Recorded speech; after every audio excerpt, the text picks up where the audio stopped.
اب اس کے بعد ہمارے ایک اور رخصت ہونے والے عزیز محمد ننہال نظامی کو دعوت دیتے ہیں کہ وہ آئیں اور اپنے تاثرات کا اظہار کریں۔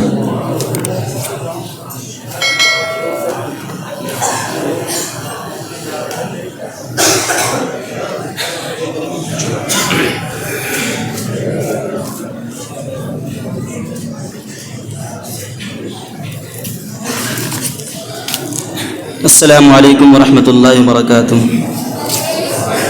بسم اللہ الرحمن الرحیم، نحمدہ ونصلی علی رسولہ الکریم، اما بعد۔ محترم اساتذہ کرام، عزیز ہم جماعتوں، پیارے دوستوں اور والد محترم، آج جب میں اس مقام پر کھڑا ہوں دل میں بے شمار جذبات اور خیالات ہیں۔ یہ ایک ایسا لمحہ ہے جو کہ میں یہاں پر 11 سال کی مدت گزارنے کے بعد پہنچا ہوں کہ محنت، سیکھنے اور بڑھنے کا ایک باب بند ہو رہا ہے اور ایک نیا باب کھلنے جا رہا ہے۔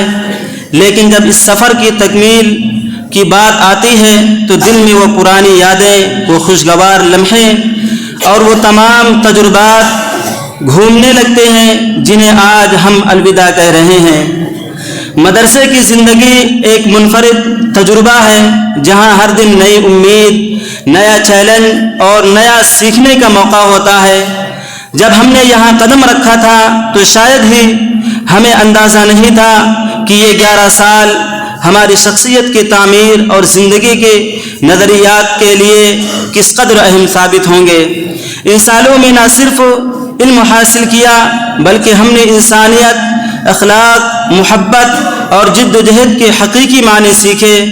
عزیز دوستو، میں نے تعلیم اس خاندان میں حاصل کی جہاں دینی تعلیم کا رواج نہ تھا، بس ایک قول پر محمول تھا، پڑھنا ہے تو پڑھو ورنہ کام کرو۔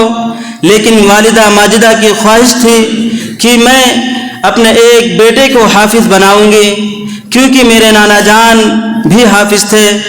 آخرکار ان کا متفقہ فیصلہ یہ ہوا کہ چھوٹا بیٹا حافظ قرآن بنے تو یہ سعادت میرے حصے میں آئی۔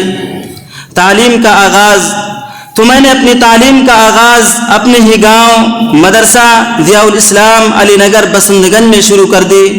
یہ سلسلہ چلتا رہا یہاں تک کہ مکتب چہارم کی کڑی کو پار کر گئے اور پھر گھر والوں نے کہا کہ اب حافظے کی پڑھائی شروع کر دو، تو میں نے ان سے یہ شرط لگا دی کہ میں حافظے کی پڑھائی اسی وقت کروں گا جب مجھے دوسرے مدرسے میں میرا داخلہ کرا دیا جائے،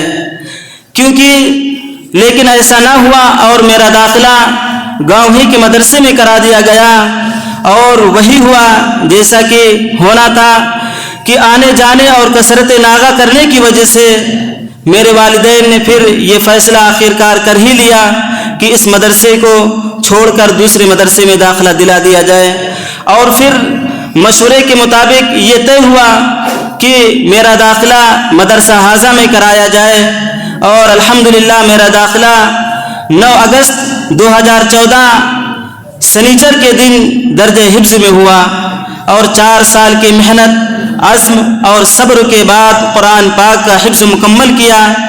یہ ایک ایسا سفر تھا جس میں نہ صرف حافظ بنا بلکہ روحانی سکون، صبر اور خود احتسابی کے بے شمار اسباق بھی سیکھے۔ اس کے بعد میرے گھر والوں نے مجھ سے پوچھا کہ اب آگے کیا ارادہ ہے، کیونکہ گھر والوں کی خواہش یہی تھی کہ میرا بیٹا حافظ قرآن بن جائے، پھر اس کی مرضی پڑھے یا نہ پڑھے۔ پھر مجھ سے میرے سامنے یہ جملہ پیش کیا گیا کہ اب آگے کیا کرنا ہے، پڑھنا ہے یا کوئی کام کرنا ہے، تو میں نے اپنے دل و دماغ سے پوچھا اور ان باتوں کو اپنے سامنے رکھا کہ اگر کام کاج کرنا ہے تو 4-6 سال اس کام میں لگے گا اور کوئی ہنر سیکھیں گے، اس کے علاوہ 2 سال مزید اضافہ کر کے میں اس پڑھائی کو آگے بڑھاؤں گا تو اللہ تبارک و تعالیٰ مجھے قرآن سمجھنے کی توفیق دے گا۔ اس کے بعد میں نے یہی فیصلہ کیا کہ میں آگے اپنی پڑھائی کو جاری رکھوں گا تو میں نے اس پڑھائی کو جاری رکھا اور اس کے ذریعے سے اپنے دین کو بہتر طور پر سمجھ سکا اور اس پر عمل پیرا ہو کرنے کی کوشش کی۔ پھر اس کے بعد میرا داخلہ درجہ خصوصی میں میں نے داخلہ لیا۔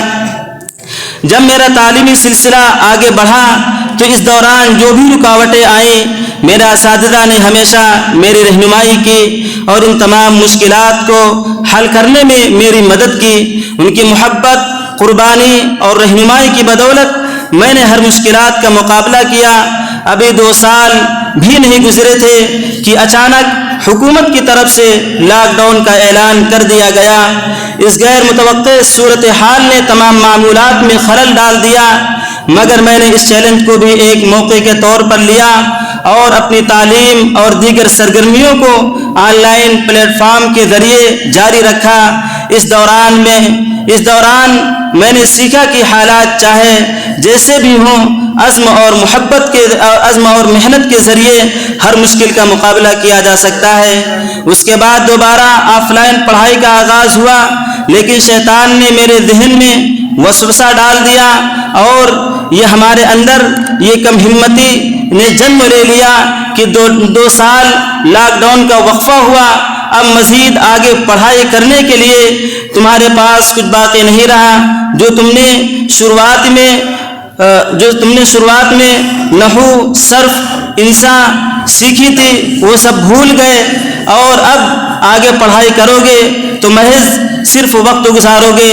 لیکن میں نے اپنے اساتذہ کے سامنے ان باتوں کو پیش کیا تو میرے اساتذہ نے میری رہنمائی کی اور مجھے آگے بڑھانے میں ہر طرح کی کوشش کی اور مجھے یہ نصیحت کی کہ یہ شیطان کا دھوکہ ہے، تم پڑھائی کرو، اپنے لیے کرو، یہ سوچ کر کرو کہ ہماری زندگی اللہ کے حکم کے مطابق اور رسول اللہ صلی اللہ علیہ وسلم کے طریقے کے مطابق گزرے گی۔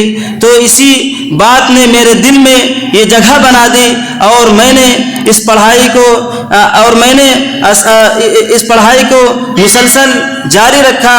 اور پھر اس دوران میرے مشفق و مربی اساتذہ نے مسلسل کوشش کی۔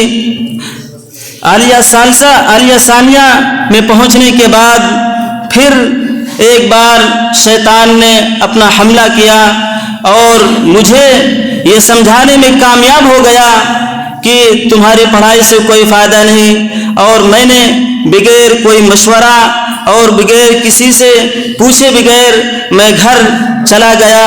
اور پھر گھر جانے کے بعد میرے اساتذہ نے مجھے واپس لانے کی ہر ممکن کوشش کی اور انہوں نے مجھے ترغیب دی۔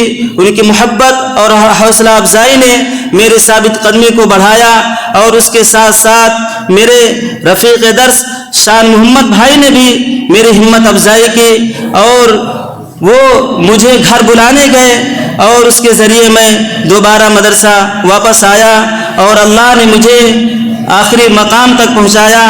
آخر کار ان تمام مراحل میں نے یہ کام سیکھا کہ محنت، عزم اور اپنے بڑوں کی رہنمائی کے بغیر کامیابی حاصل نہیں کی جا سکتی۔ میرے اساتذہ، مربی اور ساتھیوں کی محنت اور حمایت نے مجھے ہر مشکل سے باہر نکالا اور ہمیشہ آگے بڑھنے کی ترغیب دی۔ ان کی دعاؤں اور رہنمائی کے بدولت آج میں یہاں ہوں اور اپنے مقصد کی طرف بڑھ رہا ہوں۔ یقیناً یہ سفر صرف تعلیم کا نہیں تھا بلکہ خود کو بہتر بنانے کا بھی تھا۔ ہر قدم پر جو تعاون اور حوصلہ مجھے ملا اس نے میری کامیابی کے سفر کو مزید روشن کیا۔ میں ہمیشہ ان تمام حضرات کا شکر گزار رہوں گا جنہوں نے میرے ساتھ تعاون کیا اور میری رہنمائی کی۔ اب آخر میں اساتذہ کرام کی خدمت میں اس شعر کو پیش کر کے اپنی بات کو ختم کرتا ہوں۔ ایک پتھر کی بھی تقدیر سنور سکتی ہے، ایک پتھر کی بھی تقدیر سنور سکتی ہے، شرط یہ ہے سلیقے سے تراشا جائے۔ وآخر دعوانا الحمدللہ۔